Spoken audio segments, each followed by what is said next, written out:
Juste un petit rappel les amis pour vous dire que toutes mes vidéos sont aussi disponibles en podcast sur toutes les plateformes d'écoute. C'est une draft importante pour la chaîne là, celle-là, faut pas la rater. Non, faut que tu gagnes, les gars, faut que tu gagnes. Celle-là il faut la gagner, mais il faut bien la faire surtout. Les amis, bienvenue, j'espère que vous allez tous très bien, très content de vous retrouver pour cette nouvelle vidéo, nouvelle draft. Alors malheureusement, Stan, je t'en ai parlé un peu, il y en a une qui risque de pas trop voir le jour, parce que la draft Première Ligue, on l'a tournée semaine dernière, audio de mon côté qui a été corrompu, donc on va essayer de la sauver, mais it's not looking good. Par contre, on a pour vous une draft Ligue 1, la grande draft de l'Hexagone, de la Ligue des Talents, avec 200 millions d'euros Transfermarkt, 200 millions. Un budget un petit peu plus renforcé par rapport à l'année dernière. L'année dernière, Stan en a fait 150. Là, on se donne un petit peu plus de latitude. C'est l'inflation, tu sais. C'est dans tous les secteurs. Mais demande-leur, est-ce que je leur ai toujours dit, le prix du poulet n'est pas le même. Le poulet entier ne coûte plus le même prix, donc c'est normal. Année après année, saison après saison, ils valent de plus en plus cher et on a de plus en plus de moyens. J'ai regardé 200, ça fait 18 millions en moyenne par joueur. Et il y a 48 joueurs en Ligue 1 qui valent plus que 18. Donc voilà, ça nous semble être un budget correct aussi pour se permettre de faire de belles équipes. Franchement, je pense que les équipes vont être vraiment sympas. Ça ressemble un peu à des 11 contre 11 All-Star de Ligue 1. Donc en vrai, trop content. Il n'y a pas beaucoup de vidéos que je kiffe plus faire que la draft de Ligue 1. Tout de suite, avec une question de culture générale pour voir s'il décide de commencer ou de me laisser la main. Alors Stan, il y a 18 clubs en Ligue 1 cette saison, depuis quelques saisons maintenant. Sur les 18, il y en a seulement 4 qui n'ont jamais remporté le championnat, qui n'ont jamais gagné la première division. Est-ce que tu peux m'en donner, je vais dire 2, sympa, mais une erreur et éliminatoire? Waouh, il y en a 4 sur les 18 qui n'ont jamais été champions, ça fait beaucoup. Donc tous les autres, ils ont au moins gagné une fois. Ouais, c'est ça. C'est cool chez vous, hein? Ouais, c'est vrai. Il y a 4 clubs qui l'ont gagné juste une fois d'ailleurs. Non, parce que ça m'a juste piqué ma curiosité en me demandant, genre, en Première Ligue cette année-ci, je m'assois calmement, genre, c'est qui a gagné et tout. Mais bon, il y a quand même des gars historiques et tout. Donc, ouais. Putain, je sais pas. Angers? Ouais, aucun titre. À part 2 de deuxième division, mais sinon ils n'ont jamais gagné de coupe. Ouais, là je suis stressé. Ouais. Là, je suis stressé. Angers, 1 sur 2, c'est bien. Ouais, là je suis stressé pour le deuxième. Déjà, il faut que je me rappelle des clubs qui sont en bas de classement. Déjà, il faut se rappeler des gars qui sont en bas de classement. Déjà, essayer de voir parce que, bon, tous les grands là, c'est mort. Toi-même, tu sais.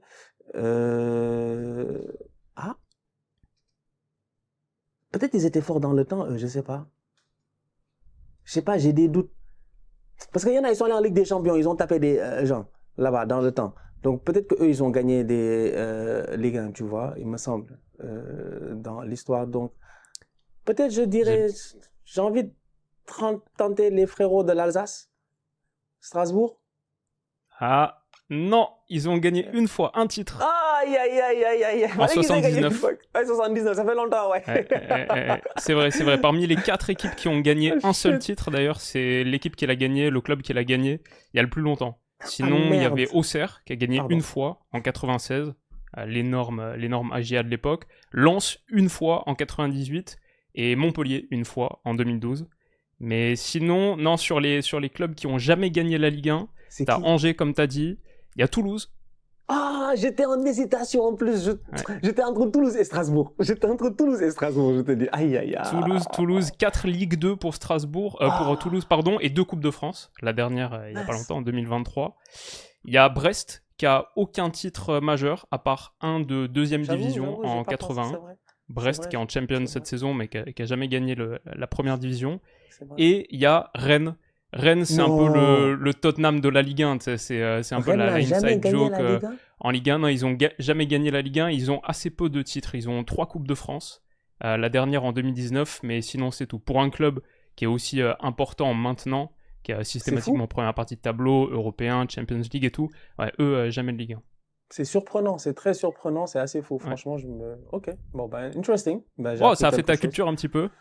Ouais, c'est dommage. Culture de l'Hexagone, t'es à pas grand chose. Mais du coup, c'est moi qui choisis. Bon, donc.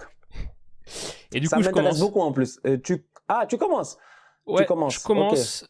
Honnêtement, les deux options me vont, mais c'est juste qu'il y a un premier choix que j'aime bien parce que à la fois très bon joueur Oh. et le tarif, le prix. Je trouve que sur le rapport qualité-prix, il n'y a pas beaucoup mieux en Ligue 1 qu'Alexandre Lacazette. Pour 9 petits millions d'euros, un gars qui a fini 2 fois dauphin de Mbappé, l'année dernière il met 19 buts, la saison d'avant il met 27 buts.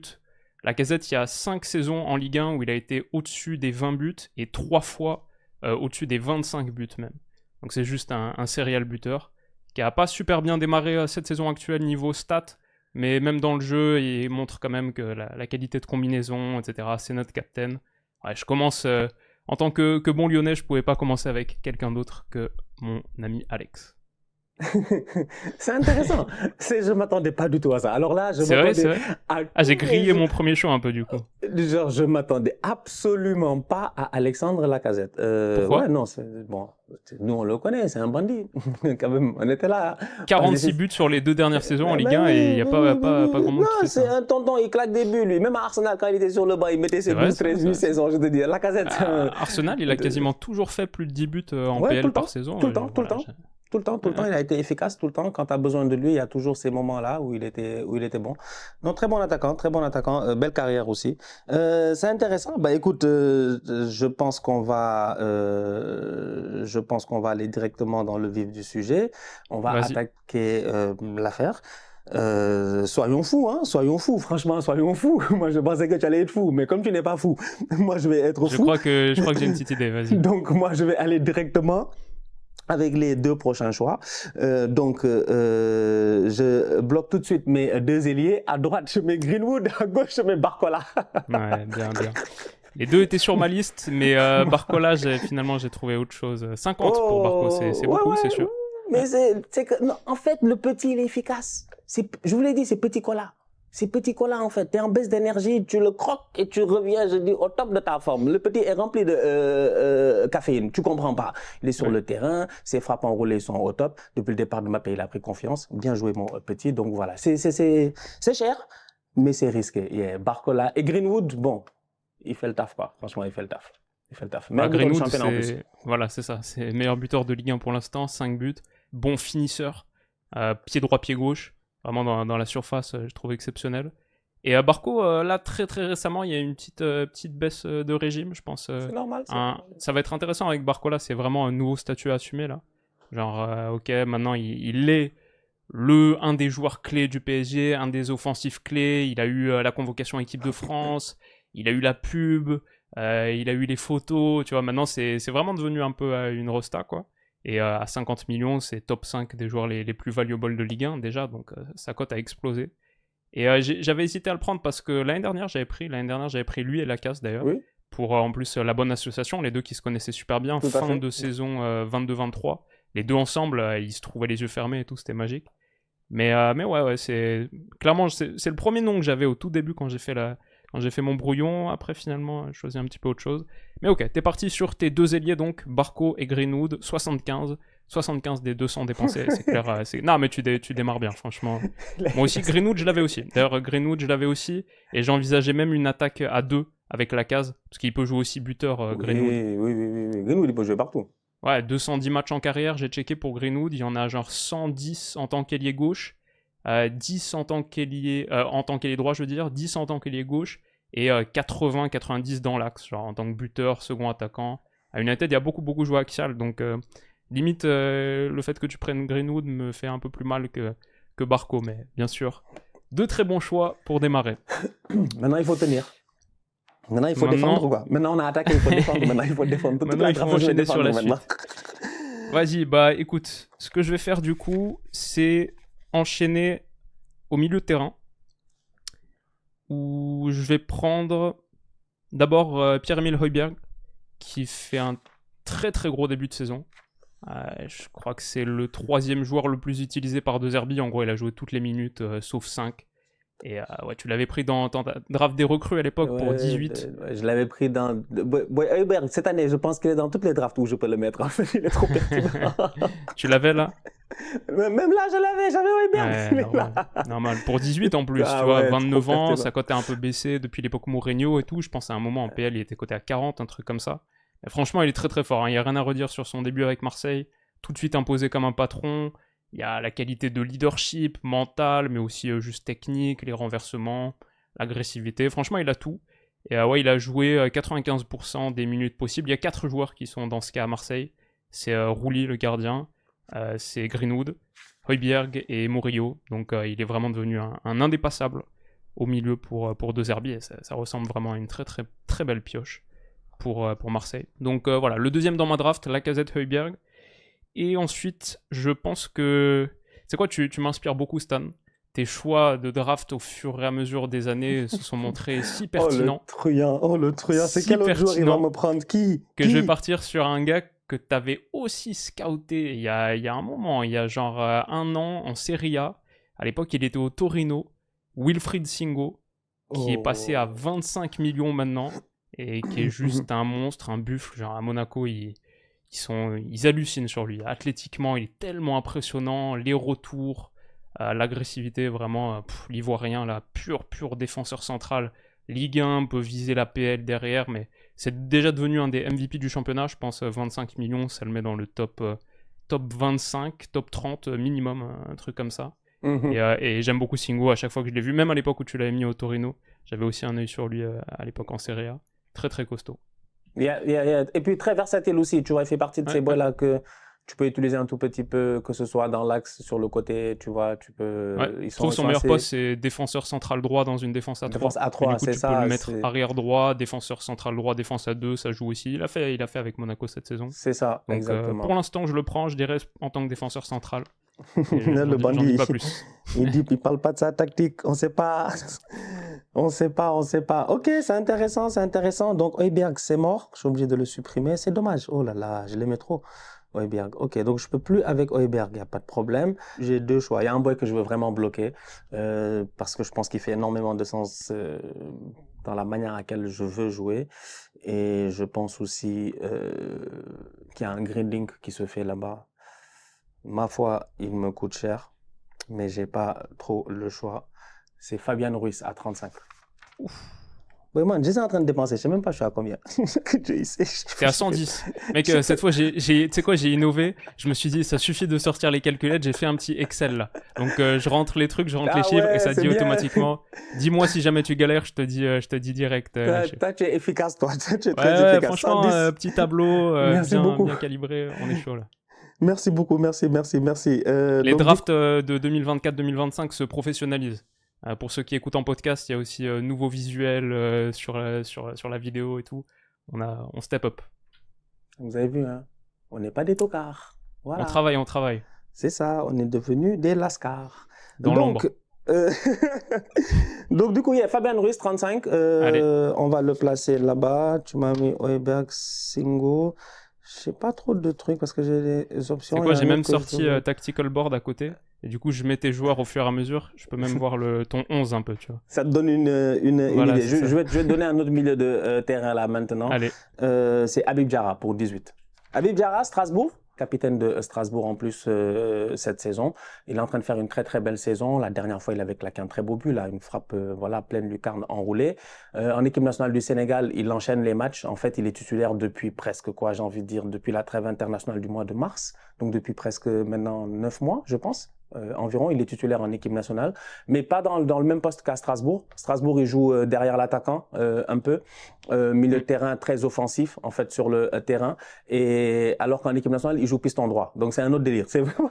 Ah ouais, c'est vrai. Ça, il faut pas fâcher faut pas parler trop fort, ça fâche les Sénégalais. Non, franchement, ton ami Aliou, on va le convoquer bientôt alors. Mon gars, c'est un gros débat national. Contre le Burkina latéral droit. Non, quand je te dis c'est débat national, c'est débat national en fait. Les gens sont fâchés. Les gens sont vraiment fâchés. Habib Diarra, il joue 45 minutes en équipe nationale, tu le vois, il est cramé, le pauvre. Il fait des montées, des descentes, des montées, des descentes. Il fait chaud. Tu es à Dakar, il fait chaud et tout, tu es en train de mourir, le pauvre. Non, c'est pas le même poste, mais un boy très talentueux, franchement. Et cet été, il devait être transféré, il y avait des rumeurs pour la Juve.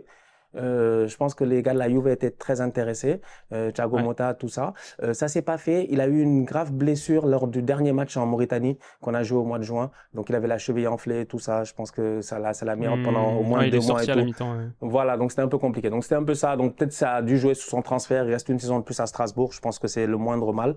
Et je suis sûr qu'il va aller très, très vite, très haut, en fait. C'est un petit très talentueux. 20 ans pour Habib Diarra. Hein, non, franchement, et c'était un espoir français qu'on a récupéré, en fait. Hein. Si on l'avait laissé, je pense que peut-être avec un peu de chance, on ne sait jamais. On aurait pu monter éventuellement en équipe A. Donc voilà.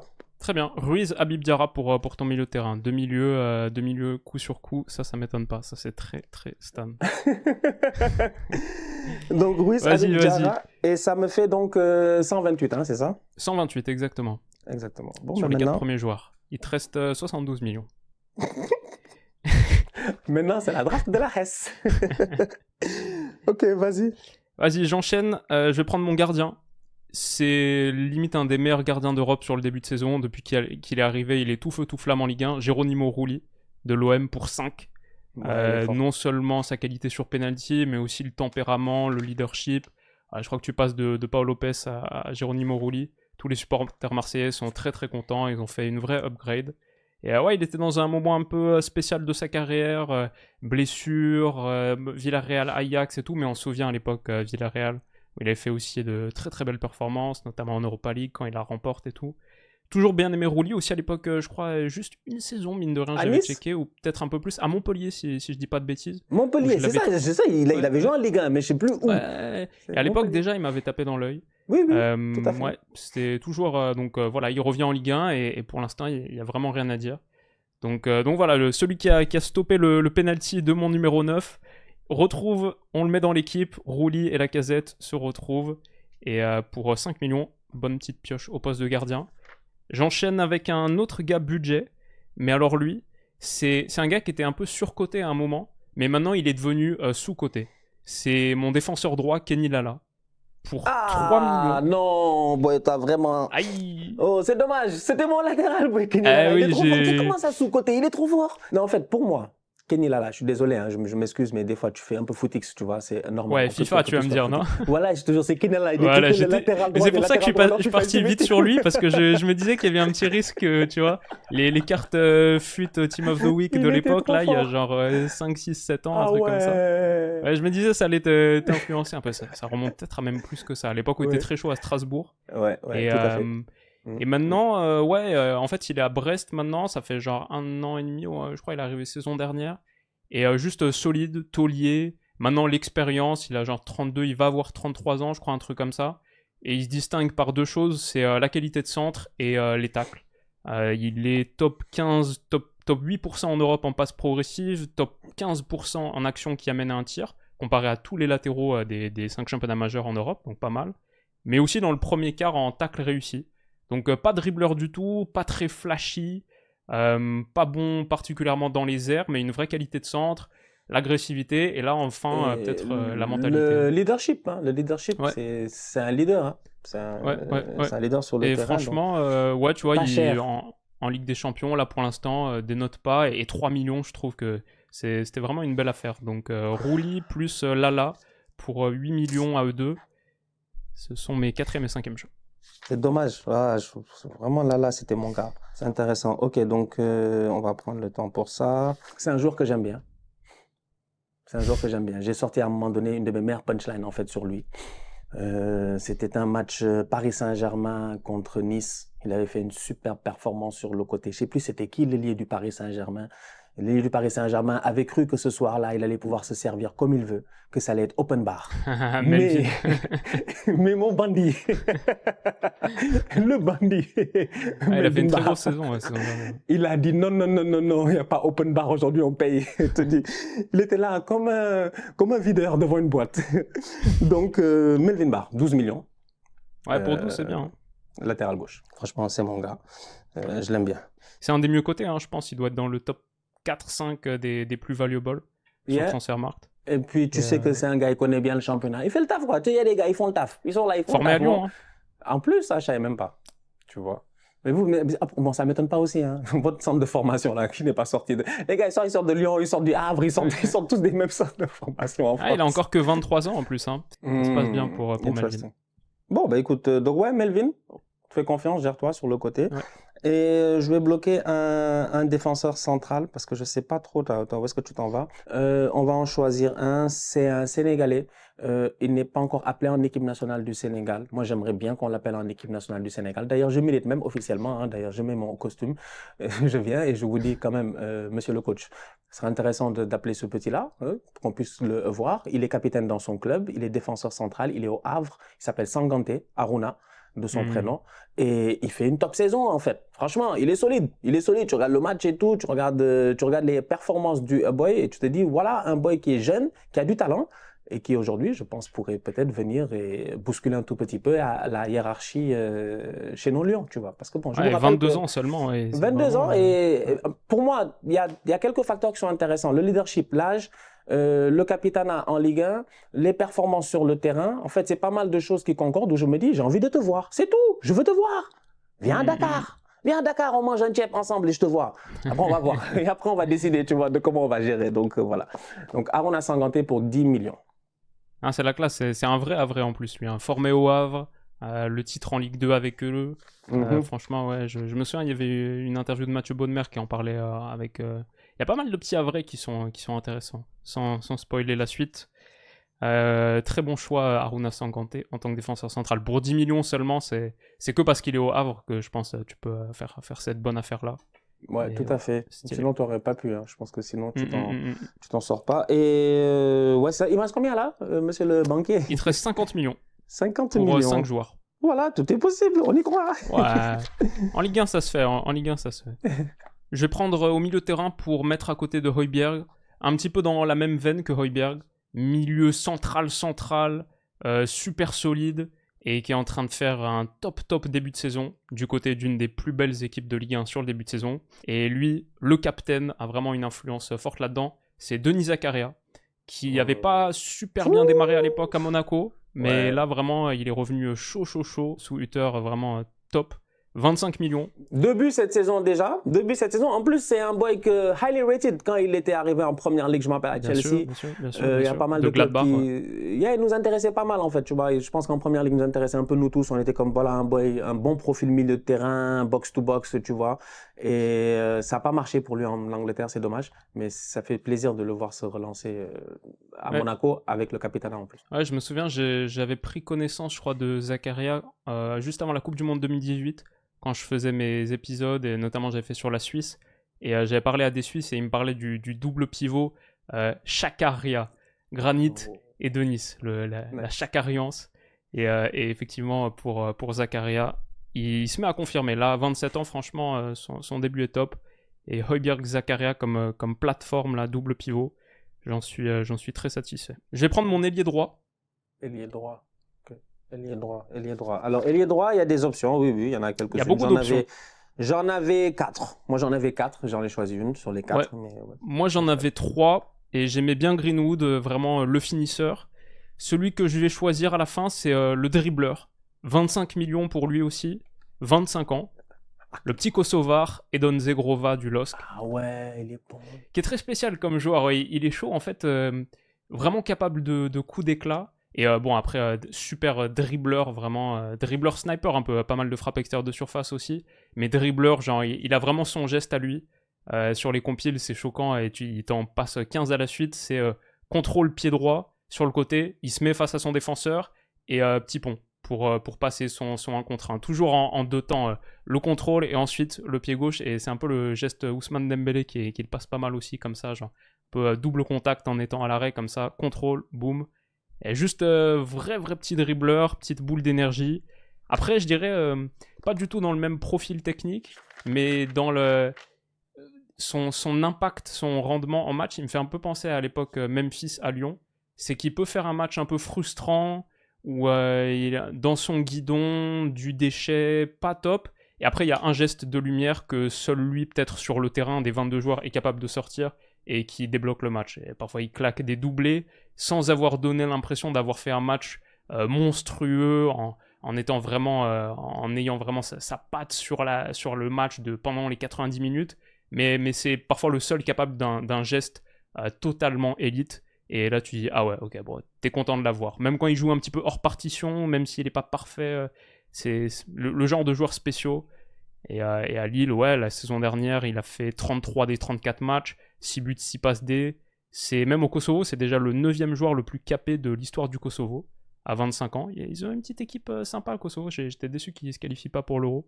Parce qu'ils ont des petits joueurs, Rashica, Mouriki, bien sûr, de Liga, avec son jeu de tête. Dans les buts, le gardien d'Ipswich, Mouric. C'est pas ça son prénom, là, Verdad. Yeah. Et puis, Rashica, je connaissais bien Rashica dans le temps. Il était à Wolfsburg, non? Ou à Werder Bremen. Werder, c'est ça, je me rappelle de lui. C'est les boys fut. C'est les boys fut. Ouais, bien sûr, parce qu'il a la vitesse, lui. La vitesse, lui.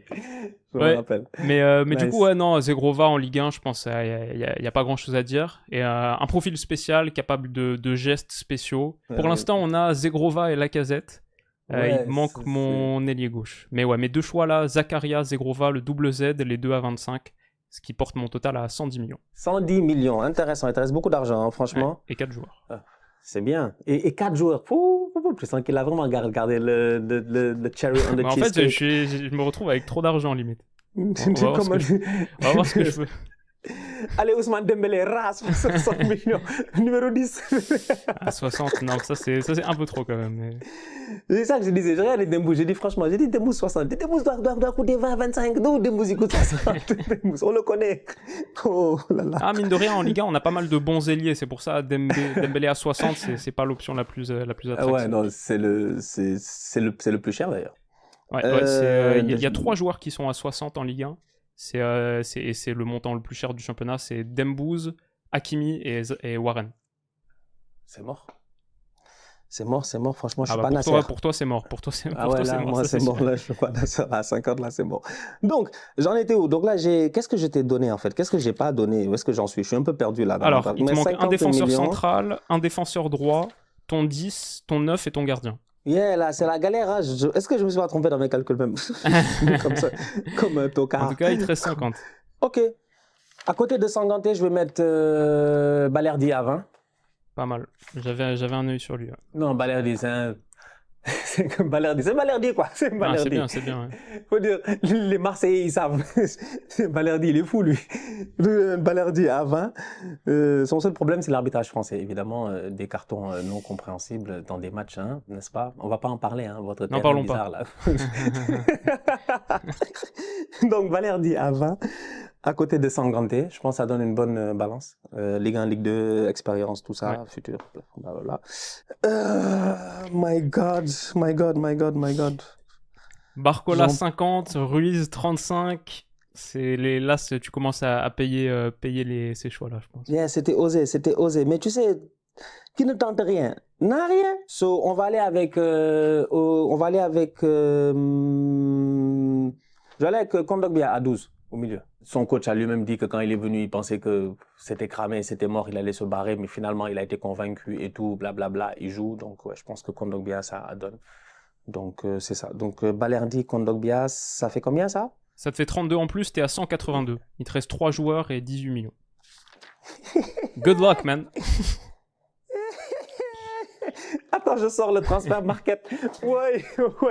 Les gars, les nerfs sont tendus. Il m'a envoyé. Donc là, en gros, ton milieu de terrain, c'est Ruiz, Habib Diarra, Kondogbia. Et ouais, c'est ça. C'est un milieu de terrain. Habib Diarra un petit peu plus haut ou tu fais Ça dépend de comment tu veux le jouer. Dans tous les cas, ouais, c'est vrai que tu as déjà ma ligne offensive. Tu as déjà ma ligne offensive, tu n'as juste pas mon attaquant. Mais ouais, en fait, ta Kondogbia, c'est vraiment ta point de base. Mais ce qui est intéressant avec Fabian Ruiz et puis Diarra, dans les deux, comme je disais, Diarra en équipe nationale, il joue déjà piston droit. Donc je pense qu'il a cette capacité-là de pouvoir un tout petit peu s'intercaler dans un demi-espace entre un ailier et un attaquant. Donc tu peux créer une ligne offensive. Ruiz, il l'a fait avec l'Espagne. Il le fait aussi avec le Paris Saint-Germain de temps en temps. Il y a cette permutation-là. Barcola qui rentre un peu, Ruiz qui colle la ligne, etc. Donc je me dis, je pense que ça fait une très bonne balance en termes de playmaker, de gars qui ont de la vision, qui peuvent se projeter, qui peuvent claquer des buts. Je pense que ça va. Et Geoffrey, je lui ai rien demandé à part être derrière et bloquer. Vraiment, Geoffrey, il dépasse le milieu de terrain, même on se bat, lui et moi. Ouais, 6-8-10 un peu entre Kondogbia, Ruiz et voilà, et je Habib pense que Diarra. ça tourne bien. Je pense qu'en Ligue 1, en plus, tu sais, j'essaie de faire par rapport au championnat. Non, C'est un c'est championnat physique, c'est un championnat, tu vois, tu veux de l'intensité, donc je pense que ça passe. Donc du coup, ça fait 18 millions restants. Hein. Ouais, il te reste 18. Ouais. Ok, let's go, 18. Bon, bah, à toi. Pour 4 millions, mon défenseur gauche, un Ivoirien comme Singo, et d'ailleurs les deux ont joué sur la même ligne de 4, j'ai vu à la dernière trêve internationale, parce que c'est un néo-international ivoirien, c'est un Havrais, et je le suis depuis un moment, j'aime beaucoup Christopher Opéry. Je trouve quasiment à chaque match, il est correct ou plus que correct, devenu international, ses stats avancées sont très bonnes. Voilà, le Havre c'est sympa pour aller piocher des petits joueurs pas trop chers. Toi t'as pris Sanganté, défenseur central, très bonne pioche. Moi j'aime beaucoup Christopher Opéry pour 4 millions, et ce sera mon latéral gauche. Donc Opéry, Lala pour 7 sur les côtés. Et je pense que c'est pas mal parce que c'est une des belles recrues de cet été en tant que défenseur central. Et pour mettre à côté de Singo, je crois que ça fait vraiment une belle charnière costaude, robuste. Mais en plus, à 22 ans, il montre beaucoup de qualité et de promesses sur ce début de saison. C'est Willian Pacho du Paris Saint-Germain. Franchement, 35 millions. Yeah. Voilà, défenseur gauche, Singo défenseur droit, belle charnière à 60 millions. Et là, rien ne passe. J'aime beaucoup Pacho. Alors moi, j'ai des problèmes. Hein. Franchement, je suis désolé. Voilà, vous me verrez à ces trucs. J'ai des problèmes. Prends ton temps pour réfléchir, parce que 18 millions pour 3 joueurs, ça me permet de chanter un petit peu plus les louanges de Willian Pacho, qui, sur la dernière saison, quand il était très très chaud à Francfort, 3000 minutes, top 15% en Europe en interception, pareil, premier 5e en bloc, premier quart en dégagement. Il était un des centraux avec le plus de passes décisives d'Europe. Un gars qui se projette pas mal. Et franchement, hâte de le voir niveau Champions contre des gros, genre Semaine Pro, à l'Emirates, par exemple. C'est des recrues qui prennent un petit peu de temps. Quand je vous parlais là. C'est-à-dire que tu sais, moi, j'ai tellement de. Non, j'ai tellement de. Je viens de sortir d'un traumatisme à l'Etihad. Je te rappelle que depuis quelque temps, oui. nous sommes appelés l'équipe de la défense contre les forces du mal. En fait, apparemment, on fait des dark arts. Apparemment, on fait des dark arts. Arsenal's dark arts. Non, on nous respecte plus. Comment on nous respecte plus dans le championnat là? Nous, on parle plus à personne, on n'écoute plus personne, on est concentré. Oui, on va être champion. Je vais faire comme Bernardo Silva, je vais te dire. On va être champion. C'est pas grave. Faites les malins. Ils sont là entre eux et Liverpool. Ils sont comme si ils sont devenus potes maintenant. Ils sont devenus potes. C'est bien, continuer comme ça. Mais j'aime bien. Tu sais, je dois dire j'aime bien parce que moi je suis un peu. Je dirais pas que je suis un romantique du foot de l'époque et tout. Pas forcément, mais par contre un truc qui me manque aujourd'hui un petit peu, même dans le sport en général, c'est que je préfère quand il y a des rivalités avec des équipes qui s'aiment pas. Genre j'ai revu The Last Dance il y a pas longtemps.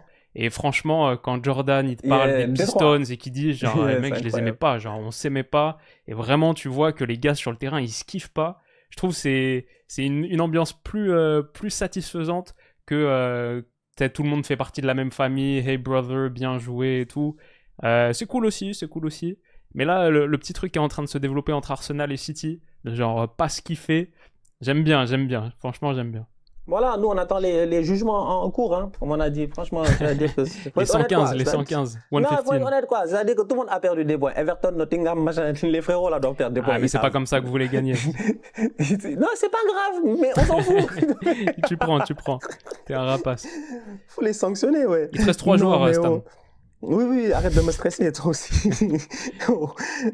Alors, 3 joueurs, c'est assez compliqué. Il te reste ton latéral droit, ton gardien et ton neuf. Mon latéral droit, mon gardien et mon neuf. En fait, ça se joue vraiment entre mon neuf et mon latéral droit. Et je pense qu'on va aller... on va aller all-in. On va prendre donc, du coup, comme latéral droit. Ça me fatigue un peu parce qu'il a l'habitude de jouer dans des défenses à 3, mais c'est pas grave. Je sais que c'est un bandit. Moi, j'ai confiance en lui. Il va se gérer. En plus, il a assez de milieux de terrain, assez défensifs qui peuvent courir. Il y a Habib Diarra qui joue déjà piston qui peut se gérer.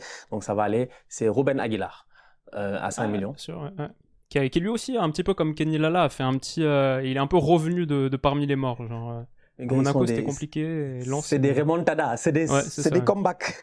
C'est des comebacks de la part de Ruben Aguilar. Peut-être c'est le coach, c'est Will Steele. Il a son style, quoi. On ne sait jamais. Peut-être que Will, il a réussi à... celle-là, elle est pas acceptable. Elle est nulle. Non, celle-là, non. Celle-là, elle te sauvera pas, Stan. Mon attaquant, après avoir mis donc du coup 5 millions sur Aguilar, mon attaquant, on va aller directement sur lui. Voilà. Moi, j'ai confiance en lui parce que c'est un vrai bandit. Franchement, c'est un vrai bandit. En fait, je l'aime pas trop. C'est la première fois, je pense, que je mets un joueur dans ma draft que j'aime pas. D'habitude, quand je mets des joueurs dans ma draft, j'ai un petit truc, tu vois, un petit truc où je me dis, ouais, j'aime bien le boy, tu vois, même sa personnalité, son style, son jeu, tout ça, tu vois, tu te dis, voilà, t'es un peu dans le truc, tu vois. Bon, effectivement, là, vous me direz que j'ai mis Greenwood, il a fait une bêtise et nous tous, on en est conscients. Donc voilà, on va pas revenir sur le truc, quelque chose de très grave. Mais moi, mon problème là, c'est que mon attaquant là, que je vais mettre, il a créé des problèmes il y a quelques années en Première Ligue. Peut-être que je vais raconter un peu l'histoire, il y en a peut-être qui s'en rappelleront. C'était un match d'Arsenal où je pense qu'il blesse notre gardien. Oui, le gardien se blesse. Je sais plus. Il sort sur les réseaux, il commence à troller les gens. C'est un grand troller. Il est énervant, en fait. Il est très énervant. Il est exaspérant, le mec. Mais c'est un bête de joueur de foot. Il est trop dangereux. Tout ballon qui traîne dans la surface, il va claquer un but. Je l'ai pas, là. Si, d'ailleurs, le premier but qu'il a claqué avec son club, évidemment, Marseille, c'était ce genre de but-là. Le ballon est tombé ras, il a mis une tête, j'ai pas compris. Avant ça, il avait frappé, ça touchait la barre transversale. Oui, bien sûr. C'est Neil Maupay, évidemment, à 12 millions. Le troller international. Je pense un des hommes les plus détestables sur les réseaux sociaux. Ouais, il n'y a pas beaucoup de gens qui kiffent Neil Maupay en général. Nous, on le connaît en Première Ligue. Le mec, il est détestable. Mais ça change en rien sur le fait que c'est un très bon joueur de football, un très bon attaquant, et je pense une très belle pioche pour Marseille d'ailleurs. Ça se voit que tu portes l'OM dans ton cœur, que t'es Stan du Vélodrome, Stan du 13, parce que je compte en fait, 4 Marseillais. Les gars se fâchent souvent parce que, ouais, effectivement, j'avoue que je débriefe pas beaucoup l'OM, mais je regarde les matchs, hein. Des fois, c'est les calendriers, c'est les trucs et tout, mais je regarde tous les matchs, je trouve ça super intéressant, c'est une belle équipe. Ouais, cette saison, franchement, rien à dire, hein. Très, très kiffant. Il y a moyen de faire quelque chose. Donc, du coup, c'est ça. Donc, Neil Maupay, Barcola et Greenwood. Il reste 1 million. Il te reste 1 million. Moi, comme d'habitude, le gardien. Pour ton gardien. À chaque fois. Moi-même, je suis prêt à être gardien s'il faut. Si t'es payé 1 million, ouais, c'est sûr. Écoute, on aura fait des drafts vraiment. On aura pris chaque centime qu'il y avait à prendre, quasiment. Il va me rester 1 million à la fin. Et nice. Parce qu'il m'en reste 50. Je vais en mettre d'abord 30 sur Désiré Doué. Ouais, bon choix, smart. Ouais. C'est ce que j'avais sur l'autre côté. Hein. C'était soit Doué, Zaha, ou bien peut-être il y avait Barcola, Rowe. Il y avait quelques options. Mais il y avait quelques options. Franchement, il y a beaucoup d'options sur les ailes en Ligue 1. Je dirais c'est peut-être la zone où on est le mieux fourni. En tout cas, par des joueurs vraiment intéressants. Et Doué, à voir. Hein. Maintenant, il y a Barcola.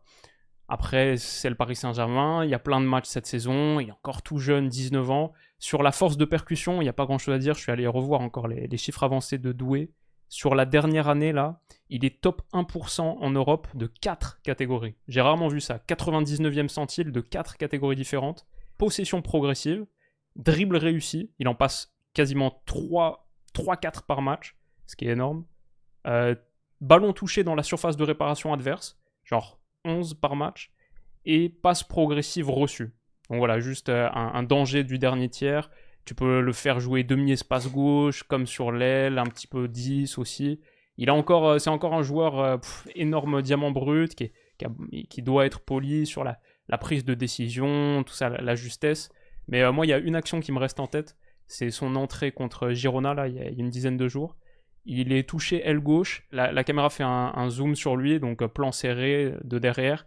Et il a un 1 contre 1 à jouer, je crois, contre Arnaud Martinez.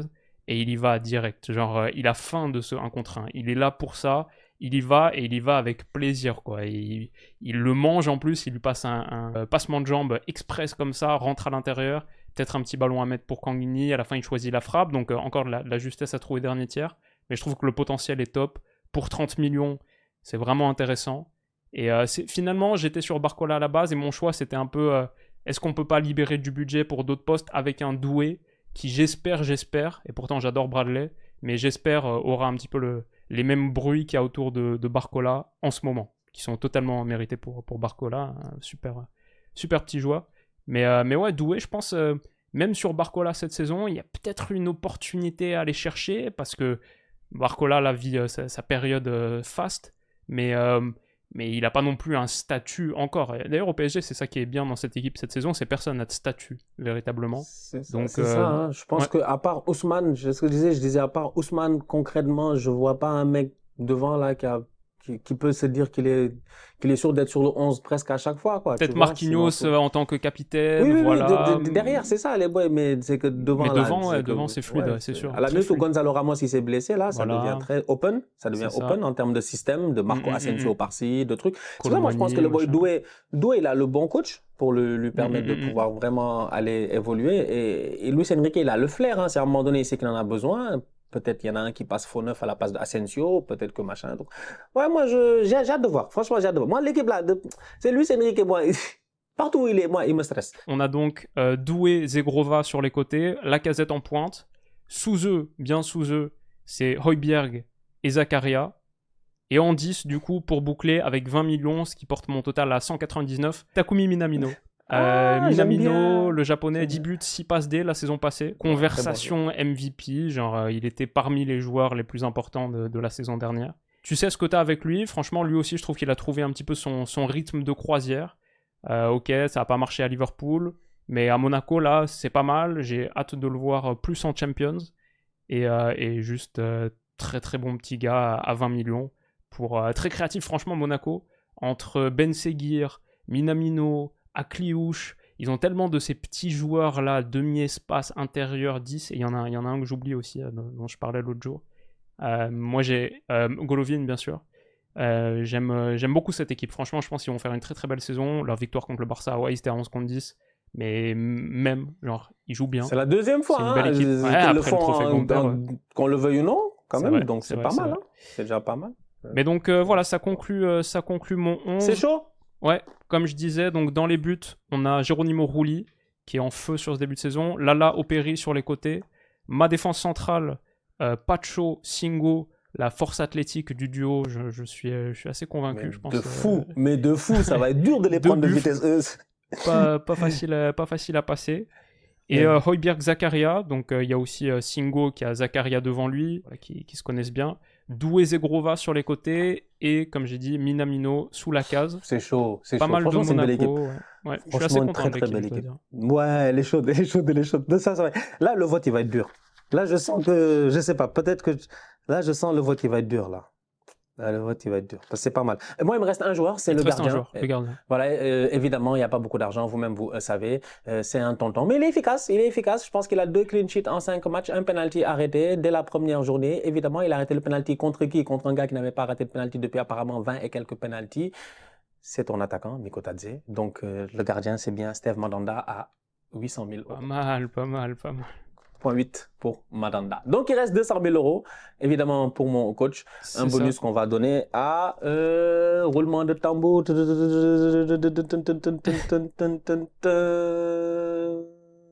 On va donner ça, je pense, au coach Lançois, à Will Steele, tu vois, parce que j'ai hâte de voir. 800 000 euros, je pense. À 800 000 euros, Will Steele, je sais pas si. Mais peut-être. 200 000. Ah, 200 000, ouais, bon, c'est mort. C'est 200, il reste. Non, Will Steele, là, c'est un petit. Non, là, on lui a dit, viens faire. De temps en temps, une fois par semaine, tu viens nous faire un coach's corner, tu vois. Tu nous fais un TED Talk une fois par semaine. Avec 200 000 euros, tu payes 3 mois de Will Steele. Bon, après. Voilà. Ça peut me permettre de me lancer, tu vois. Oui, c'est ça, le temps que tu passes tes diplômes. Le temps que je passe mon truc.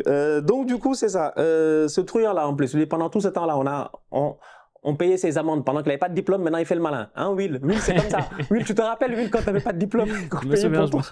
J'en ai toujours pas, d'ailleurs. Mais... Donc, du coup, c'est ça. Donc, ça me donne Steve Mandanda dans les buts, l'expérience, l'ancienneté, tout ça. Bon, c'est un gardien, il est toujours là.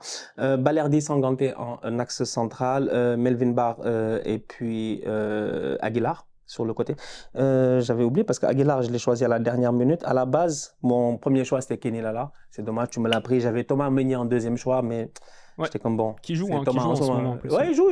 Il marque même, il est chaud là. Il est chaud de temps en temps. Mais bon, voilà. Donc Aguilar, milieu de terrain à 3, Kondogbia pointe basse, Habib Diarra à droite et Fabien Ruiz à gauche. Yes. Ils ont l'ordre de monter. Barcola, Neil Mopé et Greenwood. Yeah, nice. Franchement, une équipe bien marseillaise. Hein. T'as un Marseillais par ligne et t'as Mandanda dans les buts en plus. Donc, un Marseillais de cœur, quoi. Ah ouais, je suis désolé, hein, franchement, ils vont. C'est comme ça, voilà. Et le pire, c'est que j'ai même pas fait attention.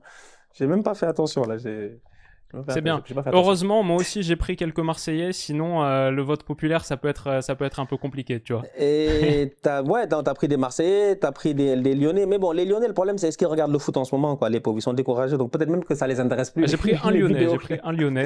C'est ça que j'ai dit, en plus. Celui qu'il fallait pas prendre, n'importe qui. mais... Écoute, très bien. Comme autre joueur que je peux citer rapidement, je vais pas tous les donner, je vais en donner 4. Au milieu de terrain, en tant que 10. En plus, je crois qu'il était entre 10 et 15 millions, peut-être 15. Mais Ludovic Blas, lui aussi, parmi les joueurs qui ont eu des hauts, des bas, mais là, ça se passe bien sur le début de saison à Rennes pour lui. J'ai vu DataFoot sur Twitter qui a sorti un chiffre l'autre jour. C'est le joueur de Ligue 1 avec le plus de défenseurs éliminés par le dribble. Genre 17 ou 18, un truc comme ça sur ce début de saison. C'est lui qui était à Nantes, non? Ouais, c'est ça, exactement. Non, et il maintenant, est fort, lui. Je me rappelle de lui, il est fort. Ah, il est fort. En plus, ses dribbles a un gros pourcentage de réussite, 68%, ce qui est très élevé pour un offensif. Passe 7 dribbles sur 10 quasiment. Et bonne complicité avec Grondbeck. Son début 2024-2025 est top. J'aime bien Ludo Blas. J'avais aussi, en tant que défenseur central, mais finalement j'avais plus de budget que prévu, mais s'il me fallait une option low cost, il y a un Canadien qui est arrivé là, oui. Moïse Bombito. À Nice. Il y a même 2 Canadiens. Il y a Ismaël Koné qui est top au milieu de terrain. Et Cornelius, c'est Cornelius. Vous rigolez avec l'équipe du Canada. Je vous ai dit que nous, on prépare la Coupe du Monde 2026. Attention. Mais Bombito, franchement, qui a été acheté 7 millions au Rapide par Nice, un peu pour remplacer Todibo dans l'esprit. C'était le gars qui a été flashé le plus rapide de MLS saison dernière. 37 km/h. Il a 24 ans, donc un peu late bloomer. Mais voilà, 4,5 millions, franchement, Bombito, là, il se met à jouer avec Nice et tout. C'est assez propre avec ballon. Je pense que ça fait partie des petits gars à surveiller. Et qui est-ce que je peux te donner d'autre? J'ai dit Blas, j'ai dit Bombito. J'avais bien sûr Akliouche, que j'aime beaucoup à Monaco, qui était très très chaud au début de saison dernière. Mais moi je l'avais là. Akliouche qui a marqué contre le Barça en plus. Voilà. À 25 millions, je l'aurais mis à la place de Minamino si j'avais 4 millions en plus. C'était lui ou Greenwood? Je me disais, si tu prenais Greenwood, j'allais prendre Akliouche. C'était un des deux. En fait, pour moi, c'était... Bah, c'est ça, sur l'aile gauche, j'avais Greenwood le finisseur, le tueur, ou alors Akliouche le créatif. La qualité de passe, la vision, soyeux, etc. Ou alors j'avais Zegrova le dribbleur. 3 options, les 3 à 25 millions, 3 profils différents. J'aime bien nos ailiers en Ligue 1, comme j'ai dit. Mais voilà, sinon Ben Seghir, machin. Et le dernier que je pourrais citer comme ça, vite fait, c'est le frère de Désiré Doué. J'ai failli faire une équipe de frangins. Guélard aussi, j'ai failli le mettre. Même lui, j'ai failli le mettre. En fait, c'est juste qu'il me coûtait 2 millions de trop par rapport à Guélard. Et par rapport à Lala, 4 millions en plus aussi. 7 millions pour Guéladoué qui joue soit défenseur central droit dans une défense à 3, soit défenseur droit pour l'instant avec Strasbourg. Un peu des hauts et des bas, mais il a joué toutes les minutes, 100% des minutes. Et ce qu'il montre, c'est intéressant, j'aime bien. Belle équipe de Strasbourg en passant. J'aimerais juste rajouter un joueur, parce que je pense que tu les as tous dit et tout. Mais c'est André Santos au milieu de terrain à 15 millions et tout. Je voulais juste pas faire un milieu de terrain 100% Strasbourg, c'est pour ça que j'ai mis Fabien Ruiz, mais j'aurais pu mettre Santos et Diarra et je pense que ça marcherait bien. Mais une équipe très jeune et très talentueuse. Bah magnifique Stan, écoute, je crois qu'on a bouclé cette draft de Ligue 1. Les amis, dites-nous en commentaire qui a gagné. On a réussi à tenir sous la barre de l'heure. C'était une de mes vidéos les plus attendues de la saison, pour moi en tout cas, j'adore la faire à chaque fois. Et j'espère que ça vous a plu aussi. Dites-moi aussi vos petites pépites, les promesses, les bons coups, ceux qu'il fallait mettre. Faites-nous votre équipe de Ligue 1 sans nos joueurs. Ça, c'est un bon petit truc que souvent vous nous faites, vous nous régalez.